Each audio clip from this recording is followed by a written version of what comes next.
Have you ever heard of a building that's held up by air? China has built one of the largest inflatable domes on Earth, and it's full of surprises. Here are 10 mind-blowing facts about it. 1. It's huge. This dome spans over 170,000 square meters.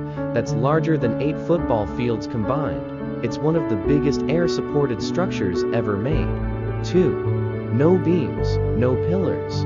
The entire structure is held up only by air pressure. There's no metal skeleton, it stays inflated like a balloon. 3. Super fast assembly. It can be assembled in just weeks, not years.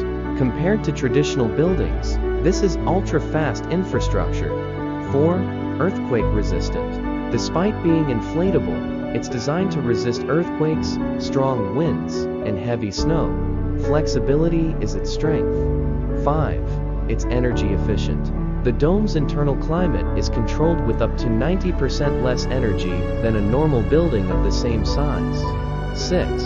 Multi-purpose use. Inside the dome, you'll find sports complexes, training centers, and even research labs. It's a city under a bubble. 7. Safe airlock entrances. To keep pressure constant, it uses airlock-style entrances just like in space stations. 8. It's portable. Yes, you can actually deflate it, move it, and rebuild it elsewhere. Other architecture at its best. 9. Built with smart materials. The outer fabric is fire-resistant, waterproof, and UV blocking, perfect for any climate. 10. Future of megastructures. Inflatable domes like this could be the future of disaster relief, military bases, or even moon colonies. So next time someone says, "It's just hot air," show them this. A building held up by air and powered by innovation.